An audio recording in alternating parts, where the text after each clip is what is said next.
Hi hello ನಮಸ್ತೆ, welcome back to my YouTube channel. So Gilli ಜೊತೆ ಕಾವ್ಯನ ಮದುವೆ ಫಿಕ್ಸು. ಅದಕ್ಕೆ ಗಿಲ್ಲಿ ಏನಂದರು, ಈ ಮೀಡಿಯಾದವರಿಗಂತೂ ಮಾಡೋಕ್ಕೆ ಬೇರೆ ಕೆಲಸ ಇಲ್ಲ.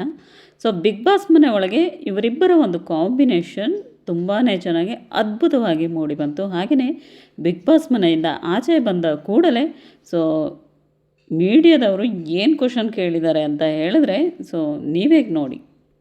ಗಿಲ್ಲಿಗೆ ಕಾವ್ಯ ಜೊತೆ ಮದುವೆ ಮಾಡ್ತೀನಿ ಅಂತ ಅವ್ರೆ ನಿಮ್ಮ ಮಂಡ್ಯ ಐಕ್ಳುಗಳು. ಅದು ಹೆಂಗಣಿ ಹೇಳ್ತಾರೆ, ಅದು ಟೈಮು ಯಾ ಕಂಕಣ ಬಗ್ಗೆ ಕೂಡ ಬರ್ಬೇಕಲ್ಲ ಎಲ್ಲದಕ್ಕೂ.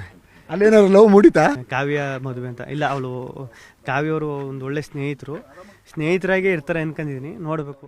ಗಿಲ್ಲಿಗೆ ಕಾವ್ಯ ಜೊತೆ ಮದುವೆ ಮಾಡ್ತೀನಿ ಅಂತ ಅವ್ರೆ ನಿಮ್ಮ ಮಂಡ್ಯ ಐಕ್ಳುಗಳು. ಅದು ಹೆಂಗಣಿ ಹೇಳ್ತಾರೆ, ಅದು ಟೈಮು ಯಾ ಕಂಕಣ ಬಗ್ಗೆ ಕೂಡ ಬರ್ಬೇಕಲ್ಲ ಎಲ್ಲದಕ್ಕೂ. ಅಲ್ಲೇನಾದ್ರು ಲವ್ ಮೂಡಿತಾ? ಕಾವ್ಯ ಮದುವೆ ಅಂತ ಇಲ್ಲ, ಅವಳು ಕಾವ್ಯವರು ಒಂದು ಒಳ್ಳೆ ಸ್ನೇಹಿತರಾಗೇ ಇರ್ತಾರೆ ಅನ್ಕೊಂಡಿದ್ದೀನಿ, ನೋಡಬೇಕು. ನೋಡಿ, ಗಿಲ್ಲಿ ಹೊರಗಡೆ ಬಂದ ತಕ್ಷಣ ಆ ಒಂದು ಟೆನ್ಷನಲ್ಲಿ ಅವರಿದ್ದರು. ಆವಾಗ ಮೀಡಿಯಾದವ್ರು ಕೇಳಿರೋ ಅಂಥ ಕ್ವಶನ್ಗೆ ಅವ್ರಿಗೆ ಏನು ಹೇಳಬೇಕು ಏನು ಬಿಡಬೇಕು ಅನ್ನೋದೇ ಗೊತ್ತಾಗಲಿಲ್ಲ. ಹಾಗಾಗಿ ಕಂಕಣ ಬಗ್ಗೆ ಕೂಡ ಬರಬೇಕಲ್ಲ ಅಂತ ಹೇಳಿದ್ರು. ಆಮೇಲೆ ಸ್ನೇಹಿತರು, ನಾವು ಒಳ್ಳೆ ಸ್ನೇಹಿತರು ಅಂತಲೂ ಕೂಡ ಹೇಳಿದ್ರು. ಏನಂತ ಹೇಳಿದ್ರೆ, ಬಿಗ್ ಬಾಸ್ ಮನೆ ಒಳಗೆ ಲವ್ ಆಗಿ ಸೊ ನಂತರ ಬ್ರೇಕಪ್ ಆಗಿರೋ ಅಂತಹ ಜೋಡಿನೂ ನೋಡಿದ್ದೀವಿ. ಹಾಗೆಯೇ ಮ್ಯಾರೇಜ್ ಆಗಿ ನಂತರ ಡೈವರ್ಸ್ ಆಗಿರೋವಂತಹ ಜೋಡಿಗಳನ್ನ ಸಹ ನೋಡಿದ್ದೀವಿ.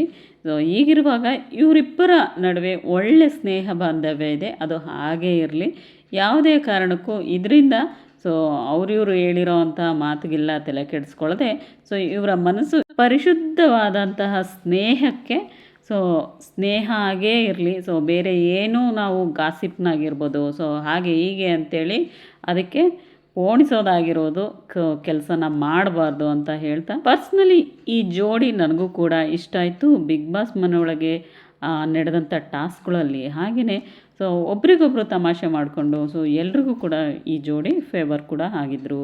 ಸೊ ಹಾಗೆಯೇ ಹೊರಗಡೆ ಬಂದರ ನಂತರನೂ ಕೂಡ ಇವರ ಸ್ನೇಹ ಹಾಗೆಯೇ ಇರಲಿ ಅಂಥೇಳಿ ಆಶಿಸ್ತೀನಿ. ಹೇಗಿತ್ತು ಇವತ್ತಿನ ಒಂದು ಟಾಪಿಕ್ಕು, ಹಾಗೆಯೇ ಈ ಜೋಡಿ ಬಿಗ್ ಬಾಸ್ ಮನೆ ಹೊರಗೆ ಬಂದ ನಂತರ ಒಂದಾದರೆ ಚೆನ್ನಾಗಿರುತ್ತಾ, ಸ್ನೇಹದಿಂದನೇ ಇದ್ದರೆ ಚೆನ್ನಾಗಿರುತ್ತಾ ಅನ್ನೋದನ್ನ ಕಮೆಂಟ್ ಮೂಲಕ ನಿಮ್ಮ ಒಂದು ಉತ್ತರಕ್ಕೆ ಕಾಯ್ತಾ ಇರ್ತೀನಿ. ಸೊ ಹಾಗೆಯೇ ಈ ವಿಡಿಯೋ ನಿಮಗೆ ಇಷ್ಟ ಆಗಿದ್ದರೆ ದಯವಿಟ್ಟು ಎಲ್ಲರೂ ಹೋಗಿ ನನ್ನ ಚಾನಲ್ಗೆ ಸಬ್ಸ್ಕ್ರೈಬ್ ಮಾಡ್ಕೊಳ್ಳಿ. ನೆಕ್ಸ್ಟ್ ಇಂಟ್ರೆಸ್ಟಿಂಗ್ ಆಗಿರೋವಂತಹ ವಿಷಯವೊಂದಿಗೆ ಮತ್ತೆ ಸಿಗೋಣ ಫ್ರೆಂಡ್ಸ್. ಟೇಕ್ ಕೇರ್ ಎಲ್ರಿಗೂ.